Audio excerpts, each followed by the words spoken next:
or welcome back to my channel, Dark Enigmas, where we talk about everything spooky and mysterious that's on the darker side. So, welcome to spooky season. It is here. It's almost Halloween, pumpkin patches, and haunted houses. This is definitely my season. I am also a Scorpio, so spooky season is my jam, and I am so happy to celebrate Halloween this year. Hopefully we get to do things, because last year was middle of COVID and we weren't able to do anything. So, Halloween. Today's video is a little bit on the spookier side, it's a little bit on the creepier side, but it's still full of true crime and very scary stuff. So let's jump in. So today's video is based on the true crime that kind of evolved into scary movies, and scary movies that are based upon true crime. So I have a list. There's tons and tons of scary movies that are based around true events. There's a lot that I didn't know of though. And so I wanted to kind of bring up some that maybe you didn't think of. But I mean, there's tons of based on a true story horror films. One that comes to mind is The Strangers.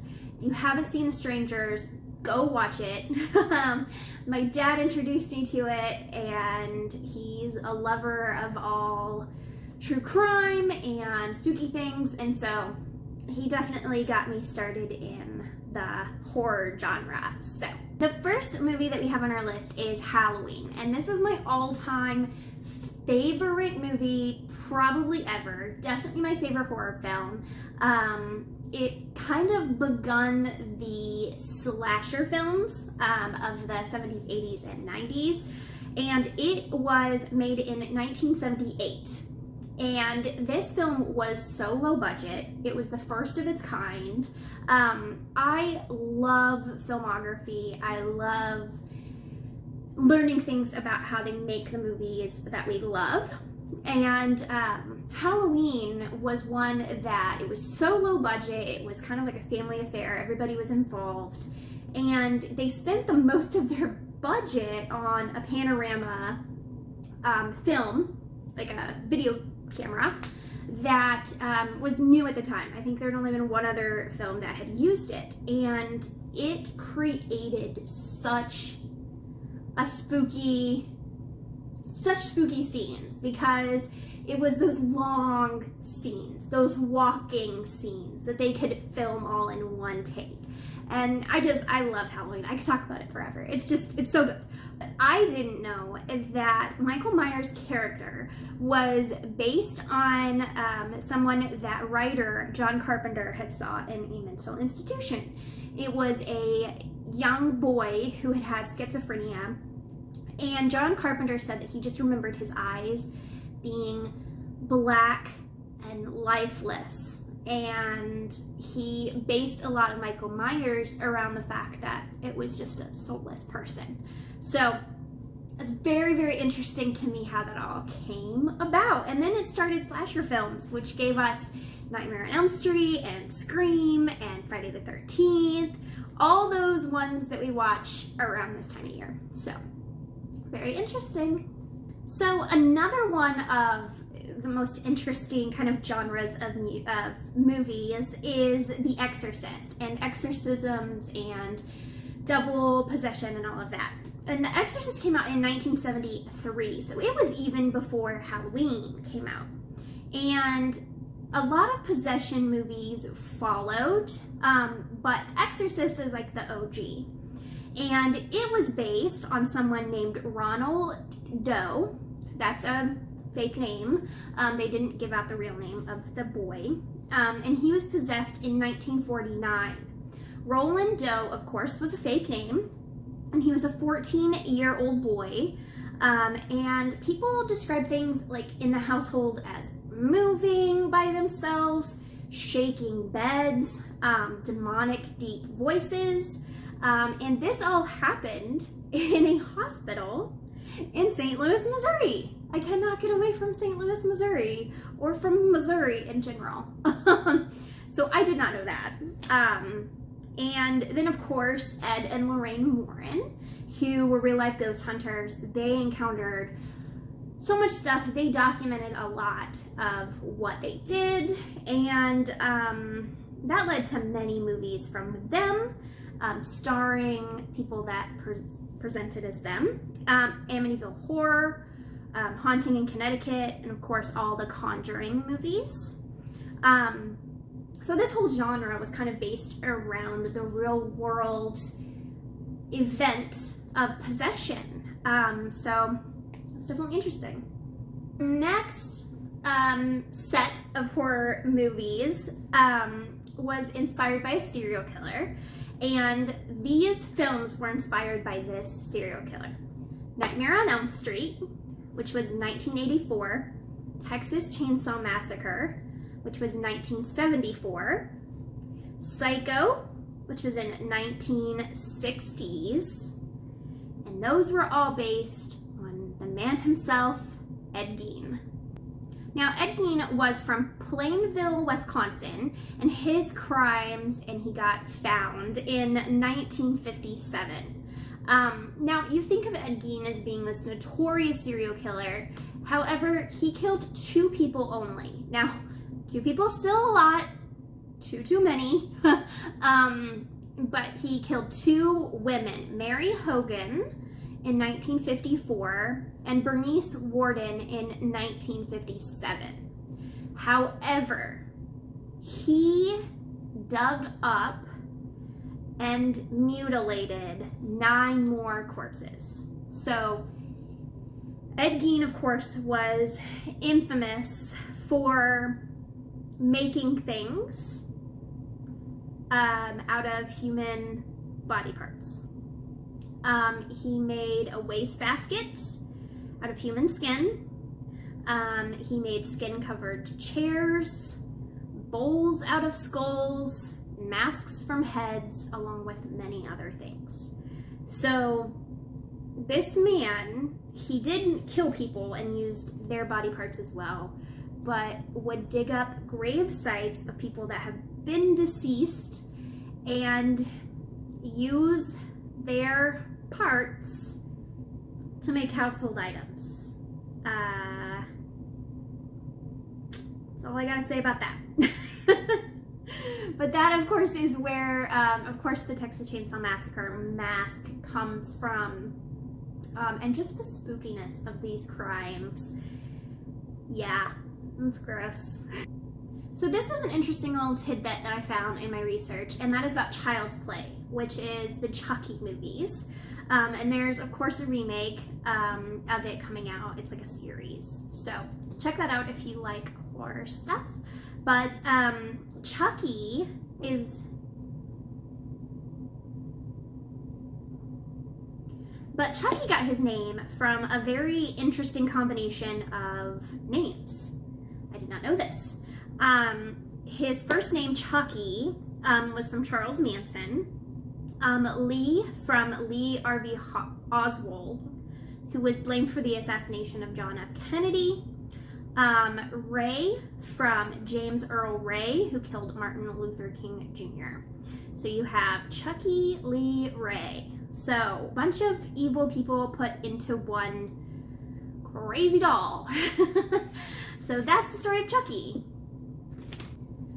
Now, this next story, I kind of did a deep dive into because I was so fascinated. It's a local case, again, Missouri. And this case is yet to be solved, and it has a lot of ties to a lot of our famous scary movies. So, you know the kind of theme that's in a lot of scary movies where the babysitter is at home alone and she gets a call. The call is coming from inside the house, and she picks it up and she's like, "Hello?" And they're like, "Hey, you want to play a game?" And she's like, sure, what's up? And that whole trope was based on this crime. And when a stranger calls, that movie is also based upon this crime. So a lot of things came out of that, because that's a big common theme, I think.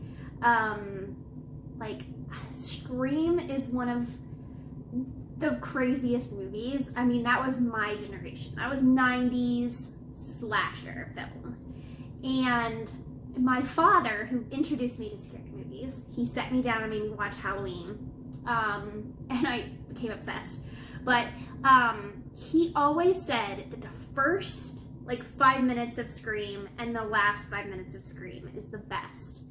And of course, in that first 5 minutes, the terror of just watching Sydney just answer the phone and someone's like, let's play a game, and it's scary. I guess it wasn't Sydney, it was Drew Barrymore, but still, it's scary. It's so good.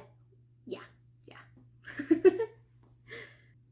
So this is all based off of 13-year-old Janett Christman, who was born March 12, 1936 in Boonesville, Missouri.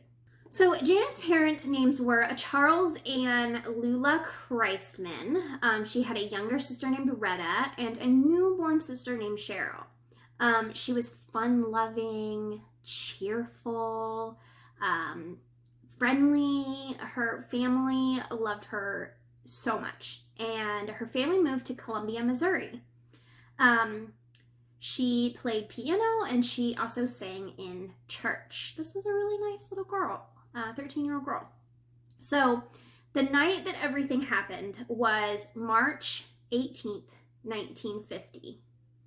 And it was horrible weather out. It was below freezing, rain, sleet. There was a thunderstorm / ice storm. So it's already super spooky outside. And Janett went to babysit little Gregory, who was 3 years old. And she entered the home around 7:30. And around 10:30, she called the police and said, come quick. And then the telephone cut out. 1:30, the parents returned home. They had went to a party, and they returned to find Janett. When the parents returned, the front window blinds were open, the porch light was on, and the doors were unlocked. The side window had also been broken off. Janett was in the living room in a pool full of blood. She had had a head injury and multiple puncture wounds from a mechanical pencil. Scary. She was SA'd as well, and her fingernails, there was fingernail marks in her face. So either the perpetrator did that or she had done that in pain. The death was ruled as asphyxiation or strangulation. An electric iron cord was used for the strangulation.